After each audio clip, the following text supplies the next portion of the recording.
Everyone thinks because you're a zombie, you don't know good coffee. Well, they're wrong. We have very active lifestyles. It's not all wandering the countryside aimlessly or scaring passing motorists. And we all love a good cup of joe. And there's only one brew that gets my seal of approval. Deadly Grounds coffee is my guilty pleasure. Bold, robust, delicious. It's coffee that can wake the dead. With over a dozen different roasts and flavors, Deadly Grounds can satisfy the most finicky of coffee addicts. The aroma is so intoxicating. It brings all of my neighbors out of the woodwork. Deadly Grounds coffee. Coffee to die for and zombie approved. It's good to get a little deadly.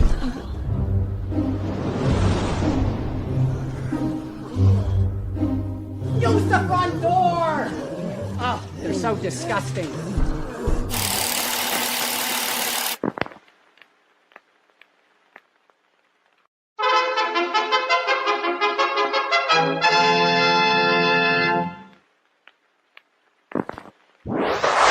Persons under 18 will not be admitted.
What's happening, everybody? Welcome to another killer episode of Still Talking With. Yeah, you know who I am, so I don't need to say any more about that. But as always, joining us, let's see, we're going to call him the man with the sparkles tonight. Tonight? Every other night. Well, usually you're the man with the flash or the flashy. Yeah, I'm all screwed up because StreamYard's doing some wonky shit and it's aggravating me. So, yeah, I guess. But Mr. Jeffrey Mark. Yes, sir. Happy to be here with you and our other co-host, Jeff. And our guest tonight is one of my favorite actors and one of my favorite friends. So I'm ready to have a ball. Oh, are you? Or, whatever happens. Ah, okie dokie. So hold on. I'm like stuck in something here. Ah, let me out. And I love a parade. It literally has me stuck off the screen. Yeah, it didn't go live on the page either. Yeah, it's got me stuck off the screen. So just keep talking amongst yourselves. Be smart, it's too close for comfort. Behave, my heart. He's too close for comfort. Be wise, be smart. Behave. There he is. There we go. And there's Jeff. Hey, I'm still trying to find the video to share it. Yeah, it's not there. Why? Because is that because of that friggin' Yeah. I'll fix it in a minute. Yeah, no worries. What's happening? Today's Wednesday, right? All day. I think so. I March think so. 12th, right? Right. Must be a full moon or some crazy crap going on out there because it's nothing streaming tonight wants to work or cooperate, which is fine because I don't really care. I do, It is but a I little don't. weird. Well, when You- they go and change shit without letting people know that they're changing shit, it kind of makes it a little bit difficult to do shit. Right? Can I write that down? You can. Thank You you. can. We get 25%. Hey, listen, you guys, Jeff and Ben, you guys did a con this weekend. How did that go? Oh, cons are always fun. They're always fun. Yeah, we had a I good love time doing the actually. cons, you know. Yeah, Unfortunately, I'm dealing with the con crud at this point, but that's okay. right. You know, So I'll get over it. We do have a guest tonight. Right now, he is trying to get to a safe spot so that he can join us without injuring himself or somebody else. But Right. um, He's that guy that was in that thing, right? yeah, he was in that thing, and I think he did that stuff. With that Yeah, other guy who was with that chick. Right, he's that guy. They were doing other stuff. So are your cameras still fucking with you? No, I'm good. I can switch screens right now. Oh, So if So you that want to got introduce him, I'll bring up all four. He can still continue to get to his location, and then we'll all be on the screen, and we can just kind of wait and chat about the con and stuff like that. So, all right, cool. So let's welcome that guy that was in that thing, Mr. Rico Anderson. Hey There he guys, is. How you how's it doing? going? Make sure I'm you pay good. attention to the Careful. road. Yeah, no, I'm multitasking, but you know, road is the most important right now because obviously you don't want to crash. Plus, it's rush hour and it's nuts. I gotta say though, a couple of things in all that introduction. You got to be careful when you say the guy who's doing that stuff because you know it's Hollywood and you know. Oh, you you weren't doing that stuff. You're doing the other stuff. Yeah, you know. Because right now your viewers are like, "Ooh, I didn't know Rico did that stuff." oh, he does that stuff, huh? No, but he's real good at doing the other stuff. Let me tell you. Yeah, the things and stuff. And I gotta say, as janky as the intro may have been with the signal and all, that abstract, crazy intro actually works with whatever may have been janky because that was a great intro. I love the it just seemed very retro and it just had this had a coolness to it. So Well, thank you. Ben and Jeff are two cool cats. Let me tell you. Oh, I wouldn't. you all signed up for the cool train clearly and stayed there. So honored to be here. You know, And thanks for bearing with me here as I get to a spot. I was just coming out of an audition, and thank God this particular audition did not go long. Because sometimes commercial auditions can kind of lag, and before you know it, you're there 45 minutes past what your call time was or your audition was. Yeah, you just get a little nuts. So to tell an insider story, Rico, we've been telling people for quite a while now that most auditions happen over the internet, just like what we're doing here. You do it at home, you do it in front of a green screen, and you've got all your stuff. How often these days are you going to auditions in person? So that's a great question in this day and age, and to answer that, I will say this: it's starting to open up a little more, and I say that very, very, with a grain of salt. Commercially, it's happening more commercially where there are in-person auditions. There are still self-tape auditions for commercials that are happening, but I would say there are a lot of in-person commercial auditions. Once upon a time, it was after lockdown ended, it was just self-tape commercial auditions and in-person callbacks. Now it's opened up more with in-person and both audition and callbacks. Theatrically for film and TV, it's still mostly self tapes. And I say this, and I was actually pretty surprised, but last week I had an audition for a new show that's coming out, and that was in person. And that was a shocker because one of the other things that they're doing now is when you get the audition, they're giving the option of either doing the self-tape, and in some cases you could either do a self-tape or you could do like what's called an EcoCast, which is basically like a Zoom audition, which would Right. kind of be like along the lines of what we're doing. Mhm. But this particular, and usually those, for at least for myself, those have been the only two options, and not always with every audition. Some auditions just straight up self tape, but some have been self tape or EcoCast. But this particular audition that I went on gave the option of going in person, and so I jumped on that because I want to get back to the days of in person auditions with the option of having a self-tape option, because it is a convenience, especially if you're out of town or for whatever reason. Yeah, I was just going to ask you which way you prefer it. Yeah, I like the self-tape option. If I would just rather get out of it's only self-tapes. I feel like at this point there should be more of a balance of it, and I think we're going to slowly get there as far as like having more options, which I'm happy about. At least hopefully that's the case. I mean, the How do you camera think- loves you. You know that about yourself. But what a camera can't do is you are so incredibly charismatic in person.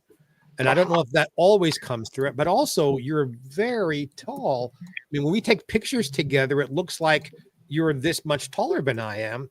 And I don't know, would that come through as well on video? You're just a hobbit, dude.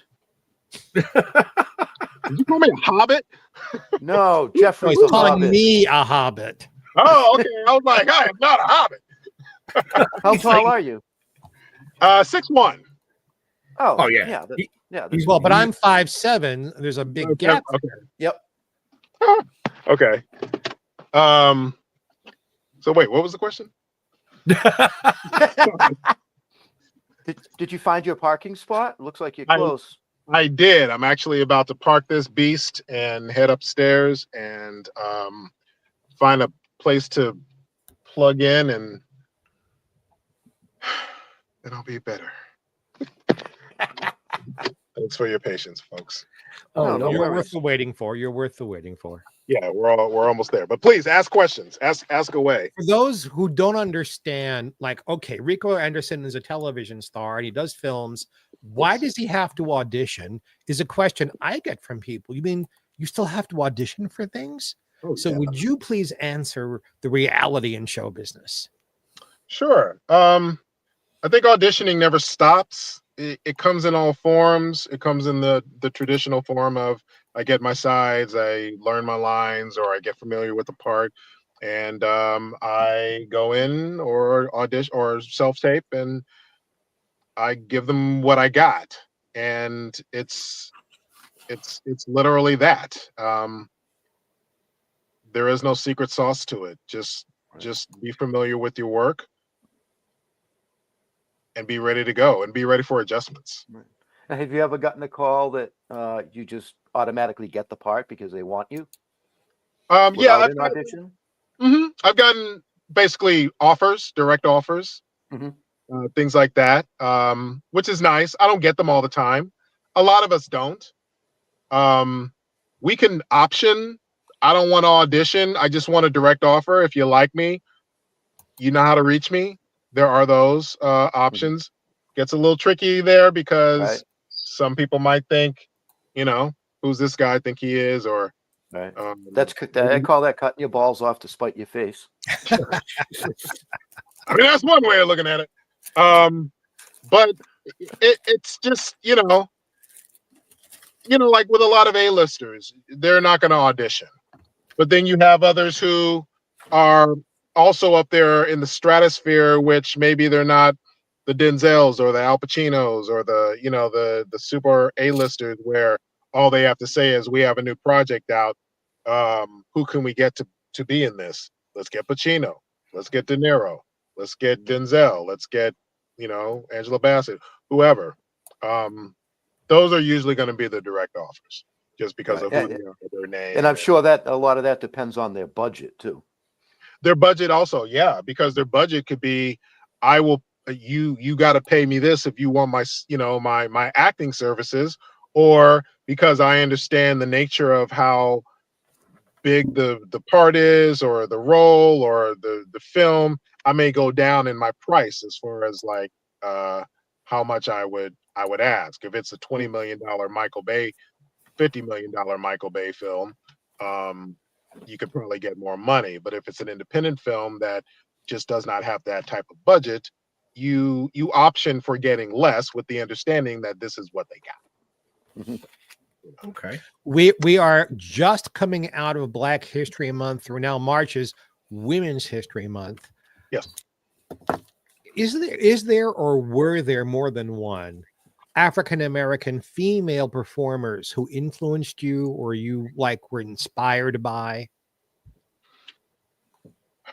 I mean, I'm always inspired by those who came before me. Nichelle Nichols was a huge inspiration for me, just because well, I'm a big Trekkie. I love Star Trek. But also Well, I had the opportunity. Yeah, you're part of the universe. I am part of the universe, which I'm tickled pink to be a part of it, because I've always loved that franchise and I always wanted to be a part of that franchise as a whole. I had the opportunity to meet Nichelle Nichols at a party and talk to her. And I even told myself, I am not going to nerd out in terms of, I'm not going to start asking Star Trek questions. And I didn't until she started talking about it. And next thing I know, that was me saying, all right, she opened up those floodgates. We're going to talk Star Trek. And it was great. And she just, she spoke about her conversation with Dr. Martin Luther King. She spoke briefly about just her time in the industry and just stuff like that. And it was just a wonderful experience just to get to know her. When I was signing at various Comic-Cons, sometimes she was my table neighbor. I interviewed her a couple of times, which was really wonderful. I can have that bragging right. And yeah, so Nichelle Nichols, Dorothy Dandridge has always been a wonderful. Why isn't Dorothy Dandridge better remembered today? Because she broke so many barriers in film. Sure. What's your opinion, sir? I feel like a big part of it comes from the fact that Hollywood picks and chooses who they want to elevate in a way that is going to give them that legendary status. Back in the golden age of Hollywood, you didn't have a lot of performers of color coming onto the scene, representing in ways that showed life as we know it, people as we know it. In many cases, when we did see somebody Black or somebody Asian, you saw a lot of them in stereotypical roles. And even if you didn't see someone who was Black, Asian, Latino, and the roles weren't stereotyped, there were very few and far between. And it just kind of put Black people of color in general, on the back burner when it came to, if I were to ask any three of you, the golden age of Hollywood, give me three names. Marilyn Monroe would be one of the first people to come up. Probably Fred Astaire, and I don't know, pick somebody, Humphrey Bogart or someone. And, respectively, they're all wonderful artists and legendary and deservingly so. But when you think of the golden age of Hollywood, there were so many unsung people who didn't get their opportunity, who didn't have the platform or the opportunity to shine like their white counterparts have been given. Look at people like the Nicholas brothers. Now, when people talk about dancing on film, Gene Kelly, Fred Astaire, Gene Kelly, Fred Astaire. Ask Gene Kelly and Fred Astaire, they say the Nicholas brothers. Yes, yes. I actually remember there was an event in which I cannot remember for the life of me, where I had the opportunity to meet Gene Kelly's wife, and I had an opportunity to just meet her and talk with her, and I actually did ask her about that because I was always curious as to what Gene's thoughts were on the fact that you had all these wonderful dancers, but the majority of them were white, and you have the Nicholas brothers who are up there, but they just weren't given that spotlight that they so amazingly well deserved. I mean, when you watch that dance scene in Stormy Weather, they're supernatural. They're dancing like no other. And it's just like, how does that not get a legendary status? How does that not get put into the category of what and who you think of when you think of classic Hollywood, legendary Hollywood, old Hollywood? And they are famous and people do know of them. But it's not the same. It's not the same. And when did that start to change? There's always, I mean, even it slowly has changed. Even when you can go down the list of different shows from different eras, and you'll see Black people and Asians in positive roles. I'm not saying that it doesn't exist, but I'm saying you just don't see a lot of it. You didn't really see a lot of it like you see other ethnicities, mainly white, like actors and actresses. You don't see that. You saw things gradually happening. You saw representation being out there in terms of various shows, but a lot of them didn't get the publicity as well. I know in the 80s things started to change a lot. The 90s was a really big hub for a lot of the shows that were being produced and cast and put out there. It's a slow climb. It has gotten better. I can't say that it's completely eradicated as far as like, it's there's still a lot of work to be done. Always will be, I'm sure. Do you think, which is unfortunate. Would you think, sir, that Sidney Poitier was the first male African American who was allowed to be intelligent and sexy and break some of the barriers? It seems like when he started making films in the mid and late 50s, it was the beginning of change. And then it took an awful lot longer for African American females to start breaking through. Yeah, I mean, Mr. Poitier was definitely one of the ones who showed the grace, the elegance, the style, the elegance, did things that were a shock to the audience, where it was clearly a shock to the people he was working with. You know, the one famous scene where he gets slapped and then he slaps the guy back in the heat of the night. In the heat of the night. That could, depending on where you are, that could get you killed. That could get you lynched. That could get you thrown in jail. Doesn't matter that the other guy struck first, which would be considered battery. Doesn't matter. The fact that he struck back, was the issue. Yeah, I would say Sidney Poitier is definitely the one of the templates. But when you look at old movies and TV shows, look at the ones who weren't as famous, who weren't in the spotlight, the ones who played a lot of the minor roles. Maybe they were butlers, maybe they were maids, maybe they had dignified roles like Mr. Poitier, but they only came on and then they left. Or could someone like Eddie Rochester Anderson, who could do anything and was yeah, wonderful in everything. But if we remember him at all, it's only for playing Jack Benny's butler. right. Now, it's interesting you mentioned Rochester. One of the things that I loved about him was his part really lent toward him being able to not so much be a stereotype, but also he also got the jokes. He was also able to, like, stick it to Jack Benny. Oh yeah, Or, Rochester didn't take any shit from Jack Benny. exactly. And it was great to see.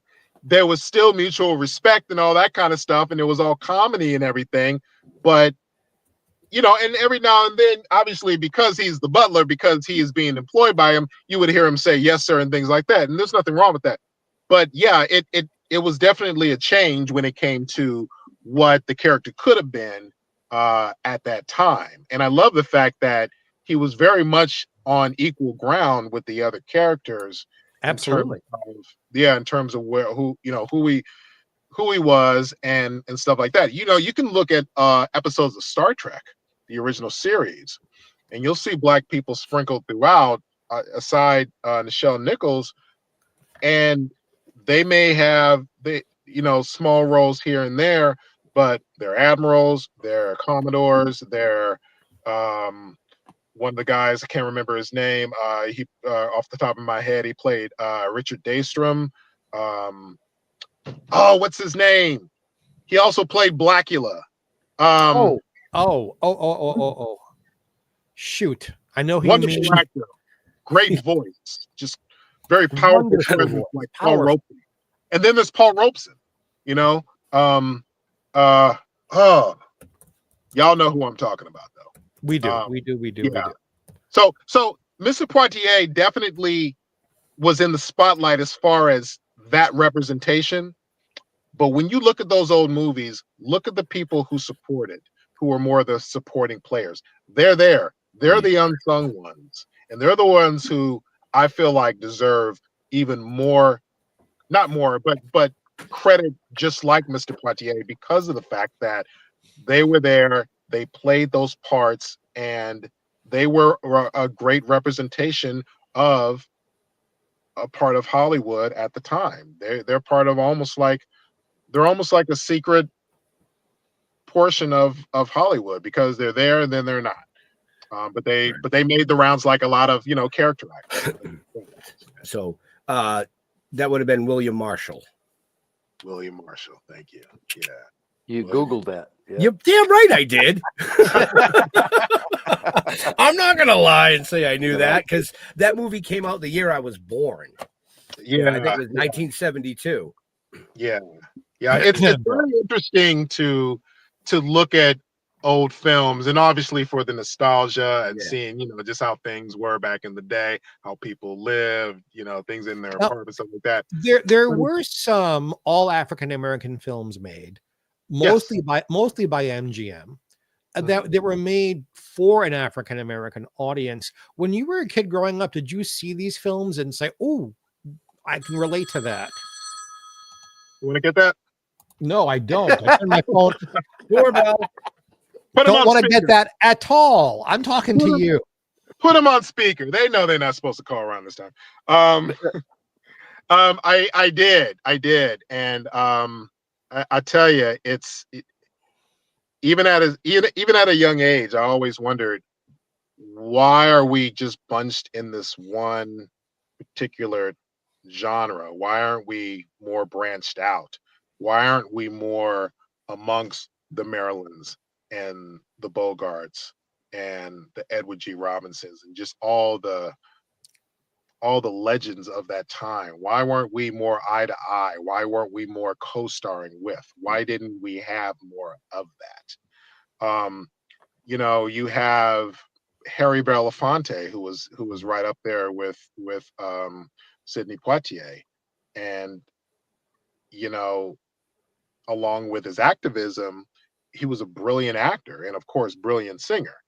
But even he, with all of his brilliance, did not get fully the accolades that he should have gotten, the Right. publicity, Yeah. the I mean, you're fame. starting to see a little bit of that in the last 10 years, I would say, with guys like Denzel Washington and Sure. I'm drawing blanks now. That's because you But have a there's fever. yeah, I do. Real quick, Lawrence Fishburne and those you're still- actors. you're still sitting in your car. I am. I need to take my butt upstairs because I was gonna say- on my phone. I was gonna say, you're Yeah. in California. You're probably sweating to death in that car. No, I'm good. No, I'm good, guys. No, I mean, listen, those guys. You're gonna have the Denzels and the Lawrence Fishburnes and you know all those characters who definitely represent. Michael B. Jordan today is one of the top actors who's up there in the spotlight. Reggae Jean Page from I hear from younger African American actors. Oh, Rico Anderson was someone who inspired me when I saw him up there. So it's every generation gives on to the next. Yeah, especially since he was in Star Trek. I mean, Oh man. See, now you guys are all nerding out about Star Trek. I'm gonna nerd out about SWAT. Oh my God. Well, first of all, I guess I'm aging myself here, but I remember the original SWAT.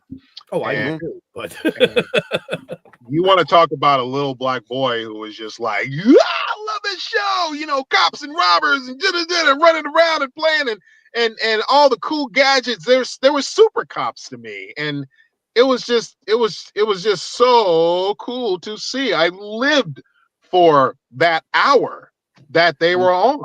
right. And to be a part of the new universe of that, it's so cool. It's a nice piece of full circleness that Well, not just to be a part of the new universe, but you were the young Hondo. So I mean, that's spotlight. That's boom, right there. That wasn't like, hey, he's off in the cage over there cleaning weapons. I mean, you got to portray Hondo. badass. So for people who don't know, I played on the show, I played Shamar Moore's father in flashback scenes where Oba Babatunde, Emmy Award winning Oba Babatunde, brilliant actor, singer, showman. Brilliant. Yes, he plays Shamar Moore's father present day.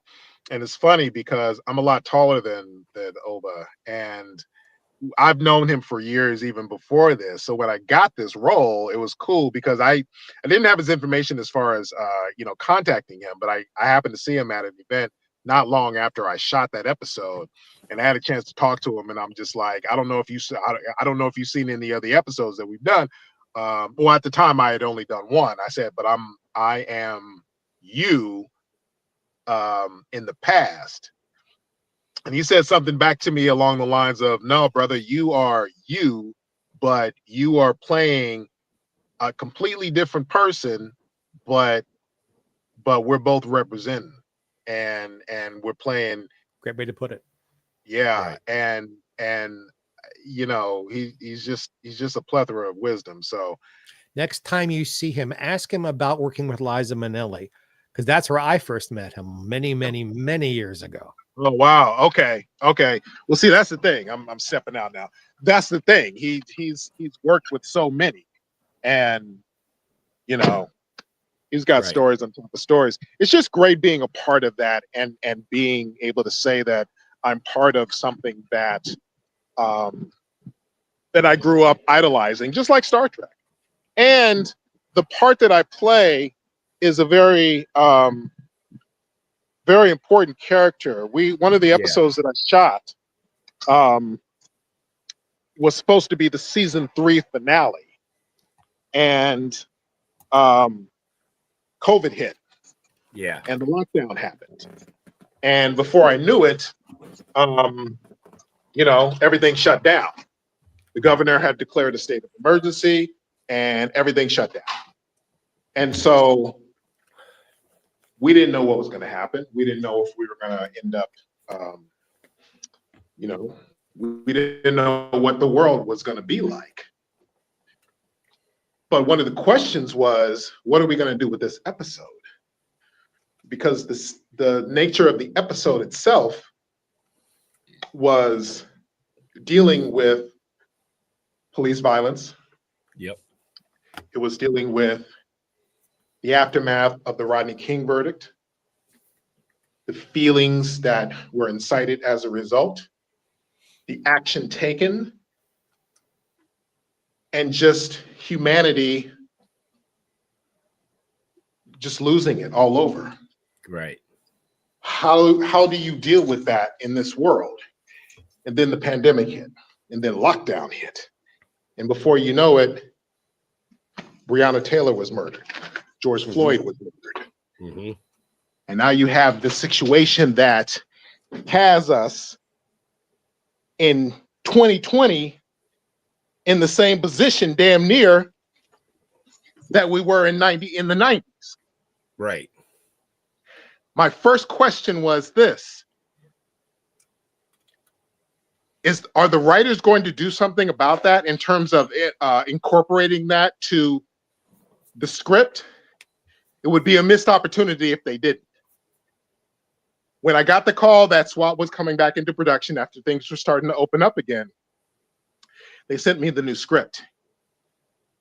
And I looked it over, and the first thing I noticed was, God damn, they did it. They actually took the information, just not information, but what was going on, and they tweaked it, incorporated it, and it was amazing. It was such a great episode, and it really was a wonderful example of saying that, hey, things have changed, but a lot of things have stayed the same. Look at what happened back then. Look at what's happening today. Right. And we still have a lot of work to do. Mm-hmm. And a big part of that is acknowledging who we are as humans, where we stand, what our differences are, but also respecting and listening to people when they say stuff. Not dismissing it just because it's not something that you have never experienced. Right. Doesn't mean that it doesn't happen. It doesn't mean that somebody's whining. It doesn't mean that somebody's just complaining. It doesn't mean that somebody's using the race card. It doesn't mean that somebody is just being whatever it is you think they're being because you personally have not experienced it. All right. Listen and respect what people are saying. People aren't just saying these things for a reason. Right. Millions of Black people aren't saying that police brutality happens a lot. In the case of George Floyd, they just got that shit on tape. It happens so much where it's not on tape. Yeah. Murders, cover-ups, beatings, just bad stuff. There's good stuff, but a lot of bad stuff that happens. And yeah, it was one of those opportunities that SWAT really rose to the occasion on, and knocked it out the park. And I was so honored to be a part of it because I remember the Rodney King. I remember what happened back then. I remember where I was. I remember my feelings. And going back to that and just being on the set where they recreated, 92 or 94? I think it was 92. Just recreating that era, just down to like a TV store where there's just, like TVs in the window and stuff like that. Yeah. And even what we wore and stuff like that. It was very eye-opening, but very cool just because of, we're going, we're in the Wayback Machine and we're going back to 92 and we're about to see what happened here. A lot of people ain't gonna know what that Wayback reference is. I do. I know what that I know is. you guys know. Yeah. Wow. You'd be surprised at what of a lot of our viewers and listeners know. Even the younger ones, because we push shows like this all the time. Yeah. And education is huge. So I hope people get something out of the show, educational.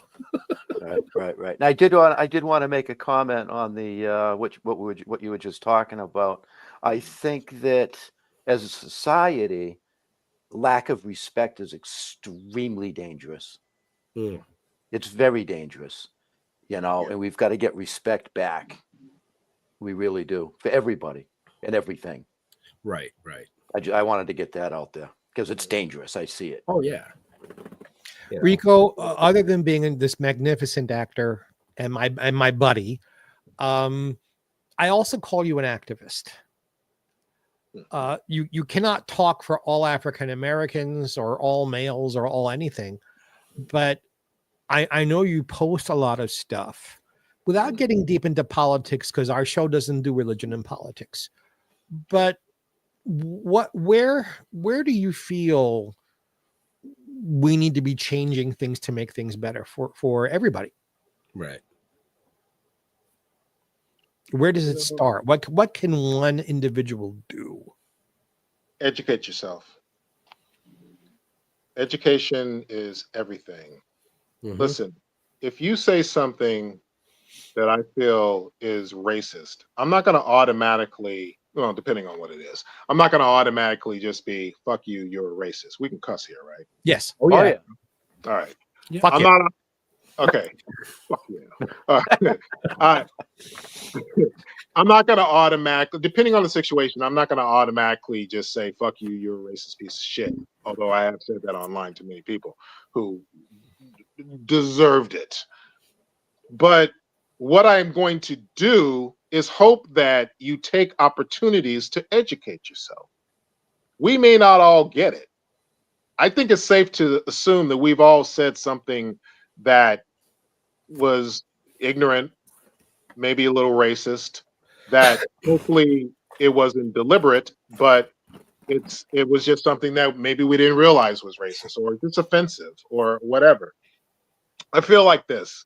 Racism to me is based on ignorance and stupidity. Not just that, but at home, what they learn. Because I'm 53. I'm going to be 53 years old this year, and I was brought up in a house where your skin color did not matter at all. You could have been African American, Chinese, it didn't matter. If you were a good person, you were a good person. Right. If you weren't, then you weren't. Right. So even nowadays, when I hear something racist, I'd be the first one to turn and go, exactly what you said. You're a racist piece of shit. And I don't care what color they are when they said it. Because I was just brought up, so I think if more people taught their children that doesn't matter, I think that would help a lot in the education and breaking a cycle. Agree? Well, Disagree? Sure. No, I agree with that. I do feel like, though, race should be an important thing to discuss and learn about. And race should matter in the sense that I am Black and there's nothing that is going to change that, and nor would I want it to. I have a right to celebrate any way I want that should not have any effect on you in a way where you feel like you would have the audacity to speak out against it. Black History Month is a very interesting month that brings out the weird ones where they feel like they can say stupid things. See, this is where stupidity comes in, where they can say stupid stuff like, well, when are we going to get a White History Month? Or why Black History Month is just racist because it's race baiting and it's doing all these things. And I'm like, how is my celebration offending you? How is my celebration of my culture making you feel like you have to speak out against it in the way that you're speaking out? Why don't you say what you really feel? Because right now I feel like you're hiding it by saying these stupid things. Why isn't there a White History Month? Let's not even go into that because we already know the answer. It's like, stop with the stuff that keeps being regurgitated. race matters in the sense that, yeah, it shouldn't matter who you are if you are a good person. Right. But I feel like that person, if that person is Asian, hey, it's not that we have to speak about his or her heritage, but if it's brought up, it shouldn't be an issue. If Right. it's, yeah, you know what I'm saying? If it's something that, um, if it's something that's thrown out there, why is this a problem? Why is it a problem? And this is the other thing. Apparently, Morgan Freeman said something about how he feels like there shouldn't be a Black History Month. Okay. Morgan Freeman respectfully, does not speak for all African Americans. He does not speak for all Black people in the world. With respect to Morgan Freeman and his view on that, I feel like, first of all, Black History Month, Black history is American history, is world history, is everyday history. Yep. I was The going to bring reason- that up. When Yeah. you and I, when they did the Black History Month thing at the Hollywood Museum and walking the red carpet, like, why are you here? Which is a strange question to ask anybody anyway. Why are you here? I'm walking the red carpet. I was invited. Because Black history is American history, and Black history is show business history. Yep. Take African Americans out of show business, and good heavens, you're left with a lot of boring shit. So much of You're what right. we Right, do is influenced by the African American creative forces in our business. And you know, I'm a jazz singer. There wouldn't be jazz otherwise. Look at what I'm wearing. This is, you know, this is not European. This is African. The sparkle and the flair, the dancing, popular music since it became popular music, always influenced by African American creative people. That's why I'm here to celebrate, because this stuff makes me personally happy. And I'm happy. I'm sorry how African Americans were brought here, but I'm deliriously happy that they are here to share their wonderful stuff with me in my life. Right. My life is know- better off for it. I want to throw something out there since we're on this subject too. I think that part of the problem is the way that, and I'm gonna, you know, I'll just use media in general. I mean, I watch the news, and when somebody does some, you know, an armed robbery and somebody gets arrested, they never say a white guy got arrested. They say a black man got arrested. Okay, and they do that on a regular basis. Yes. Black man arrested for this, black man arrested for that. You never hear a Chinese man was arrested. You never hear a white guy was arrested. They just say a man was arrested. Why do they have to use that color card? Well, in the also in adding on to that, you will have a thing where if there's a tragedy that happened in a town or whatnot, and you see people coming out of a store with stuff. Usually with Black people, they're looting, but with white people, they're trying to salvage something for their family. It's and that goes towards like media perception The and spin they put on it. Right. And I think that's partly why racism still exists, because they put it in your face all the time. It's Well, almost as if they want it to be there for whatever reason. I can't figure it out. Well, going back to why I feel like racism is based on ignorance and stupidity, I feel like if there's something that you are unaware of, I will want to educate you. But if I educate you and you still feel like you want to believe the other thing, when I'm literally telling you something that I personally may know because I've experienced it, or let's just say I just studied it, but you still decide you want to think the other thing, well, guess what? You're being stupid. And guess what? You deserve everything that's coming towards you because you were making a conscious choice to not open yourself up to learning stuff, which is one of the things that I've always said about 2020. It was a great learning opportunity.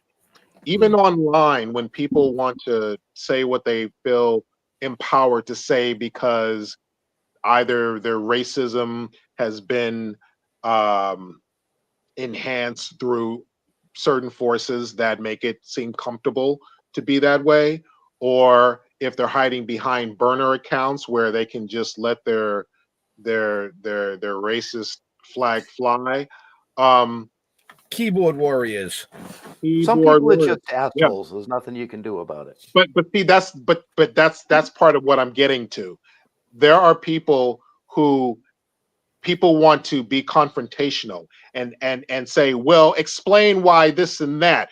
And a big part of me feels like I can have a discussion with you. I can talk to you about things. I can educate you, but I shouldn't have to justify.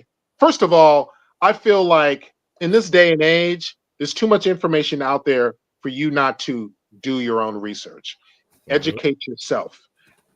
Don't I don't feel like I should have to justify my existence because you want to be confrontational, when all you have to do is look and read a book, read up on stuff, educate yourself. The information is out there. Is everything true on the internet? No, but you can, if you got even half the brain that the extinct dodo bird had, you would still be able to piece out what's real and what's not.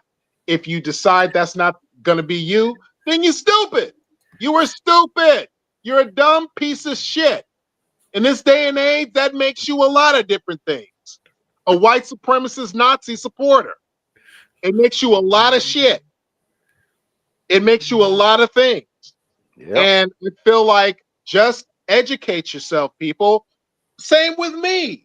I have to educate myself on matters of other races. If you're LGBTQ, if you are a woman, I need to educate myself. And if somebody is wanting to tell me what's going on or correct me on something, I'm going to shut the fuck up and I'm going to listen. And I'm going to respect you enough to give you those moments to educate me. Please educate me. See, there's And I that word encourage again. people to do it. Respect. Just respect. Yeah. You don't have to agree with everything, but you must have respect. But I even feel like even in that case, you don't have to, but you really do yourself a disservice if if you deciding you don't want to agree comes from the fact that you have either a cult mentality, I think people know what I'm talking about, or you have this thing about you that just won't accept that you were wrong. You were wrong. Yeah. And there's a lot of that. I can't imagine how hurtful it must be. I was in the company of a very large television star just a few years ago, 2-3 years ago, who in my company referred to those fucking kikes. And obviously this person did not know that I'm Jewish, so he felt comfortable saying it. Yeah. Well, I cut all ties to that first person. Mm-hmm. I didn't get in their face. I didn't correct them. I just, okay, we're done. Thank you. Mm-hmm. Leave price on nails on your way out. Thanks for playing the game. I can understand. Yeah. I'm not different in public than I am in private. Or in private, I say this. No, I'm Jeff. I'm Jeff wherever I go. And I have just zero tolerance for any of that bullshit.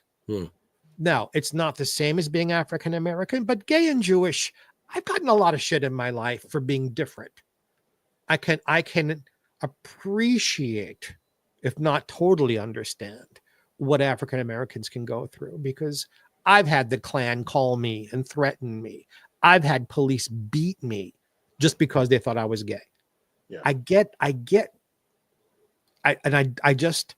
I'm a smart man. I'm an educated man. Hopefully I'm a nice man. I can't wrap my mind around hatred, wholesale hatred. Mm-hmm. You dislike a person, go ahead and dislike them. If someone's an asshole, walk away. But wholesale hatred, it's insane. It is a form of insanity to me.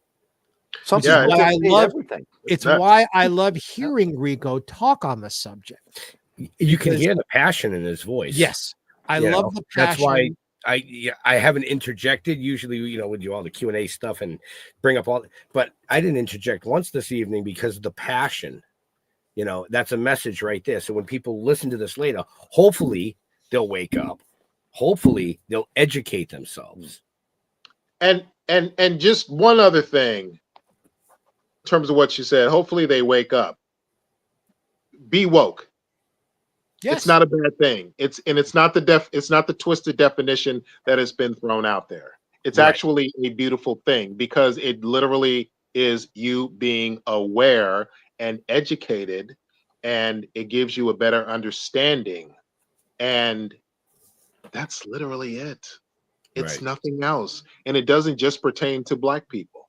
It pertains to anybody who just, if you don't know, then now you do. Stay woke, stay educated, stay informed, stay alerted, stay ahead of what may be trying to twist your mind into thinking otherwise, gaslighting you into thinking otherwise. Just educate yourself. Education is a beautiful thing. You never stop learning. Nope. So educate yourself. It's like, you're tall, you're short, you're fat, you're gay, you're Black, you're this, you're that. It's everywhere, and it could be disgusting, to be honest with you. And like you said, it's education. I do my best not to have any issues with people unless you're a fucking dick. There's a lot of them out there too. And there's a lot of them out there that just don't give a fuck. Yeah. Right. Oh yeah. Who just said hi? Who was that? basic. From YouTube. Hey, So what happened at the beginning of the show is we stream to 30 plus platforms simultaneously worldwide with the show. Cool. And something changed in one of the back ends that kicked two of my main pages out of StreamYard, and I couldn't get them linked back in. That's why you saw me for like the first 10 minutes. I was kind of just, it just wouldn't let me get linked in. So what I did is I grabbed a different page link and stuck it on the back end so people could hopefully jump in Right. and join in the conversation, or at Looks least like watch. Yeah. Or at least watch. I mean, but 90% of the people. Technology is wonderful. Hey, it happens. Yep.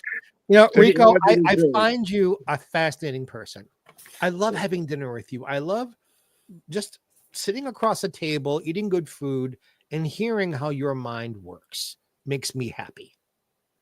And our radio project needs to happen. Rico and I have got an idea. Well, it's Rico's idea, but we're gonna be doing something special. Shh. Be very, very I heard quiet. you signed an NDA already, so shh. Snipers are on the roof. Yeah. Rico, Yeah. Plugorama. What is coming out or is out, or where will people be able to enjoy your incredible talent? Well, first of all, Jeff, that project is going to happen. It is going to happen. We will talk. We will make that a reality. Yes, sir. Just to acknowledge that. So this industry is going through some crazy growing pains right now, and it's so all over the place. But one of the great things about this industry is it's never just limited to one particular thing. This is the only industry where you could literally put all your eggs in one basket, and they're all different eggs, just because the entertainment industry is acting, directing, writing, voiceover. Voiceover alone is animation, announcements, audiobooks, just so many different things.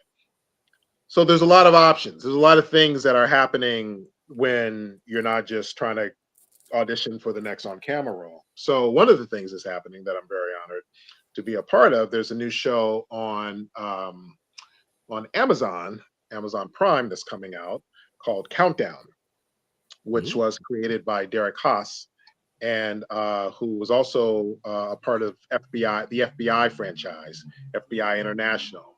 And also he was in charge of the Chicago franchise, Chicago Fire, Chicago PD, Chicago Met.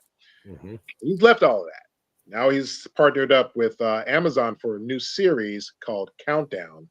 And I'm working with Derek Haas for the second time on the show. So I'm very excited about that. My first time working with Derek was on FBI, in an episode of FBI International, Yeah. which I flew to Budapest for. So I'm working on that. I also have a couple of other projects that I can't speak on. That's in the works. That that I'm really really excited about. And I'm working on some voiceover stuff as well. Nice. And I heard you guys mentioning Comic Cons earlier in the show. I toured to various Comic Cons as well. Got my signing table, my whole setup, and all that kind of stuff. So I have some Comic Con appearances coming up. One of them is WonderCon in Anaheim, California, which is going to be coming up. I'll be there all weekend, signing table, 2 panels. I'll be at Wonderfest in Kentucky, Nice. which can't remember the dates, but people could go to I think it's wonderfest.com or .org. Check it out. If you're on Facebook, check out Wonderfest. You'll be able to find the dates there. I'll be there along with Robin Curtis from who played Savick on Star Trek. She'll be there. Frank Dietz from a plethora of films, as well as a film that he wrote that I actually met him on called I Hate Kids. That's happening. And there's a couple of other cons as well. Rocketown Comic Con in Lompoc, California. And gosh, there's another one. Oh, the Hollywood Show, which I'll be a part of in late September. What the fuck? Those are all out there. When are you going to come out to the East Coast? Well, Man, well, yeah. that's a damn good question. See? as soon as we can connect him with one of the promoters out here that we know. Right.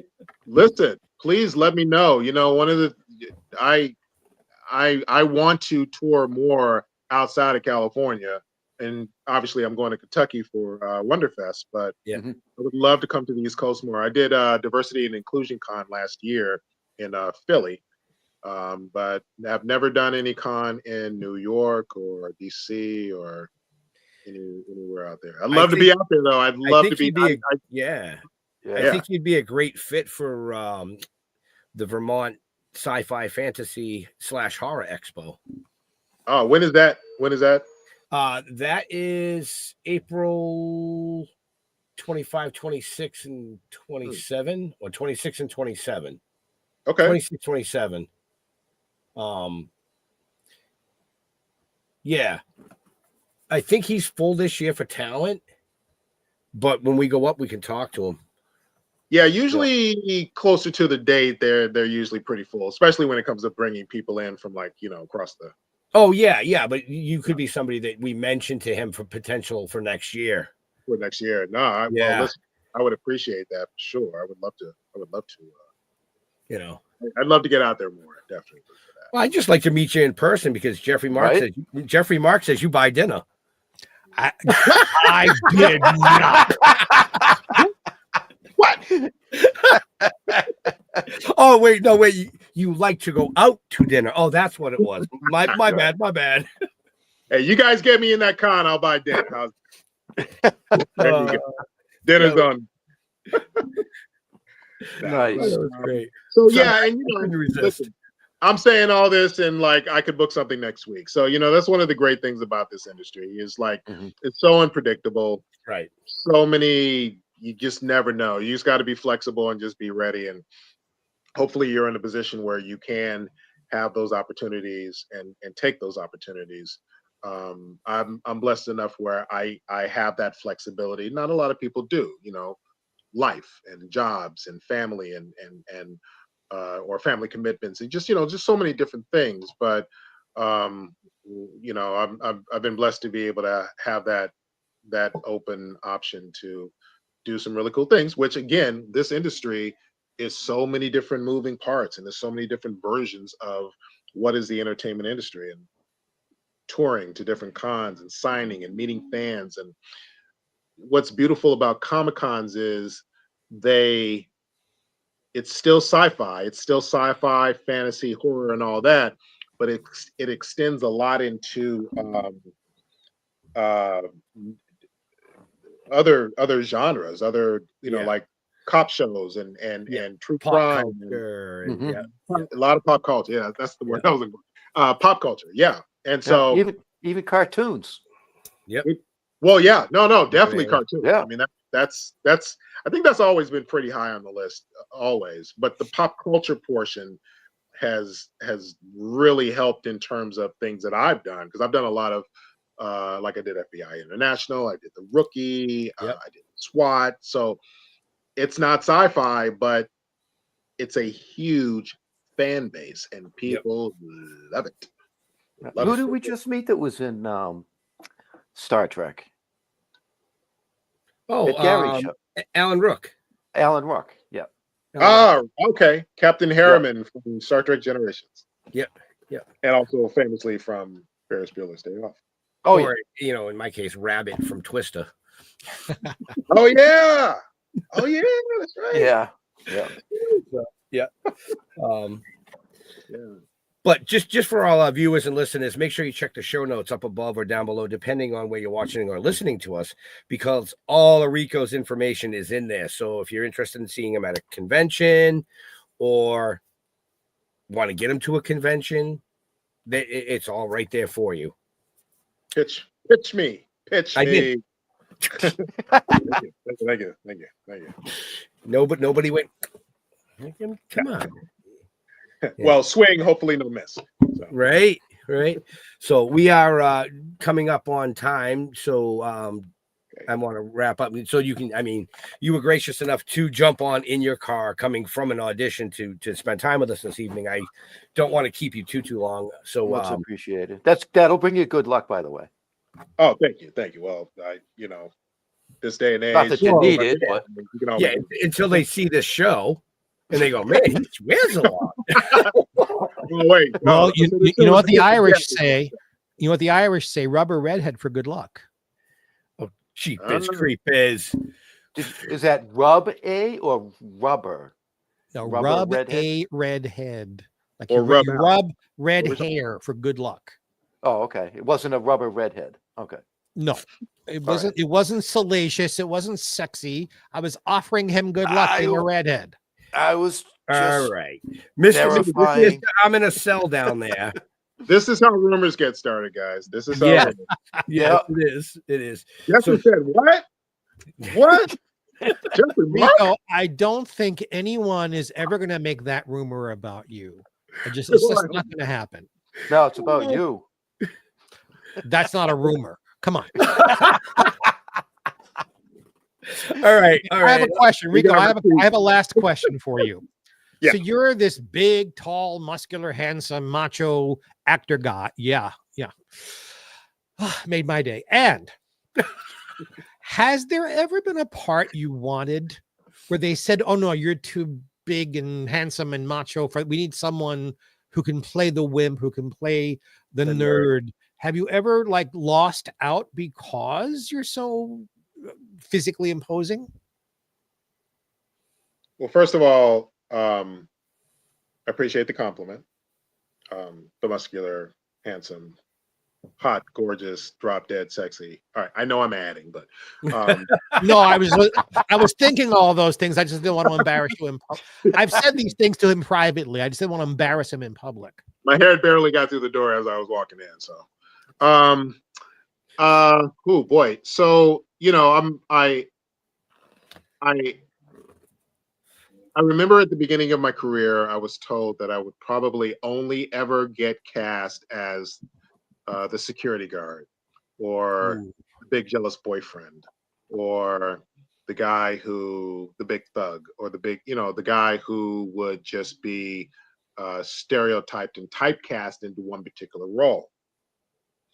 And I've been wanting to act ever since I was 6. And I knew this when I was 6 that I wanted to do this. So I knew what type of parts I wanted to play. I knew the people that I saw that I was inspired by, that I really wanted to play roles like what they played. So when I hear stuff like that, and especially when I heard it from that person, and I've heard worse, I've heard people literally say, I don't think you have what it takes to cut it in this business. I had a best friend who said that, who is not my best friend anymore for that and reasons. But when I hear stuff like that, on the inside I laugh, but on the outside I just let them know I don't respectfully agree with you, because I know what I want to play, I know what I can play, and just because I have a bit of size to me doesn't mean that I can't play the things that I want to. I'm going to fight to play those roles, and it's not that I don't mind or have an issue playing the security guard, the big boyfriend. I played a lot of cops, like in my early career where I've had like one or two lines and something. I played a lot of cops. Grateful for the work, love the experience, would not change it for the world. But I knew eventually I needed to grow as an actor. And eventually I wanted to play the big roles. I wanted to play in the big pool with the big boys and girls. I wanted the meaty roles. I wanted the recurring roles, the guest star, the series regular. You make a transition from that into that. And sometimes, the auditions are slower. But I knew that that's what I wanted to do. Big part of me fighting had to do with the fact that I had people who felt like I couldn't play those roles. But one of the things as an actor is when you get a rep, when you get an agent, get one that gets you. Get one that is like, you've got what we're looking for. We're going to fight to get you in those doors. We're going to submit you for stuff. We're going to stand strong on things. Sometimes you have to bite the bullet and take certain roles, just to build your resume and things like that. Again, cop roles are things that a lot of actors end up playing a lot of because it's just so many cop roles in different shows and stuff. Nothing just wrong about every single show out there. Yeah, exactly. But you can only I feel like you can only play so many cops. If you're trying to grow in this business, you can only play so many cops at that level. Right. I'll play a cop and I'll be a series regular and play a cop. I don't mind. But I want to grow. And I don't want to do what somebody said. I will plant a seed for you. Rico Anderson is one funny motherfucker, and he should be playing some comedy stuff. And Rico, this just hit me seriously. Okay. You and I in The Odd Couple together. That would be a hilarious. That. Think All about. right. Let's put that out in the universe, because that would be a hysterical. hell of a show. It would That be would odd. be a hell of a show. Okay. You would never think to pair us. You know what I'm saying? And that would be a hell of a show. Now I've done comedy. I've been actually blessed to have done some really cool comedy that in a way where I personally even questioned whether or not it was something that I could do. But it was a challenge, and I love a challenge. When somebody says I can't play certain roles and I can only play those type of roles, a boyfriend, a security guard, to me that's a challenge. Right. Challenge accepted. Let's go, because I'm about to prove you wrong, and I'm about to even do more. That saying, I'm about to prove them wrong and take pictures or something like that. But kick ass and take names. I'm gonna do it and do it twice, huh? Kick ass and take names. Kick names and take ass. There you go. There you go. See? Right. Yeah. Here, hold my beer. So, Jeff. Yeah. You got the same attitude as like me and Ben and a lot of people that we know. Don't tell me what I can and can't do. That's up to me. Yep. You know Don't what I mean? tell me, because guess what? Now you done messed around and unleashed the beast. I'm about to go out here and now I got to do it. Yeah. Right. Yeah, Right. those who know Jeff and I know very well that that actually happened to us with a very, very huge TV show and writer for the TV show. And we battled that motherfucker for 2.5 years. Wow. They spent millions with their lawyers. We spent a lot of time. But being from Anyway, the Boston area. Yeah, don't tell me I can't do that. Kiss my ass. So, Jeff, last questions for our amazing guest. Yeah, I got one last question for you. What is the one place on the planet that you really need to visit? Africa. Africa. What part of Africa? Africa's a big place. It is. It is. I mean, I want to go to Egypt just because I've always loved, even as a kid, just Egypt. You know, I remember seeing the King Tut exhibit when I was a little boy. I grew up as a little boy in Chicago, and my great grandmother actually worked at the Field Museum where the King Tut exhibit was first touring, and I was able to see it, and it just blew me away. I've always been a lover of just that, and you know, I want to go to Egypt. I want to go to Ghana.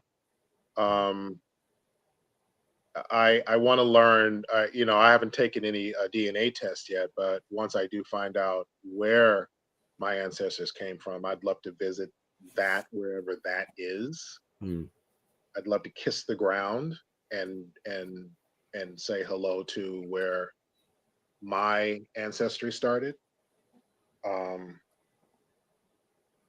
So I would say Africa. I mean, there's a lot of places I want to go, but That's like a 2-month trip. Yeah, I probably have to do like Disneyland and come back and complete. Very good. I mean, Egypt's in my top 10, so I'm right there with you. Yeah, Egypt definitely. But Ghana also. I really want to. I want to visit Ghana as well, and yeah.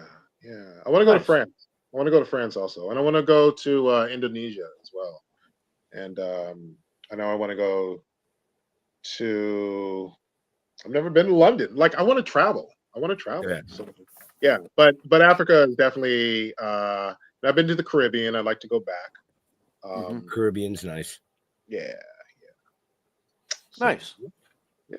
That was not your normal question though. I was waiting for like a pizza question or an animal question. You went worldwide. Pizza. What topping would you be? I mix shit up. Yeah. He's delirious. It only took you 6 seasons to start doing it and messing with me. Keeps things fresh, guys. That's right. But on that note, folks, we are over time, so we do have to let Rico go because, you know, like I said, he was nice enough to jump on this interview from his car, coming from an audition for something we don't know. He won't tell us, but it's okay. He had to sign an NDA when he walked in the door. See, I talk about snipers. They got snipers too. Yeah, they do. They got snipers on the snipers.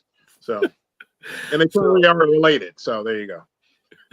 So listen, being nice had nothing to do with it. I wanted to do this, and I was honored to be on, and I'm glad that we were able to work it out and make it happen. I wish my setup was a little different. I've been holding the phone up this whole time, but I'm glad we were able to work it out. Listen, I don't know if you invite guests back. I would love to come back.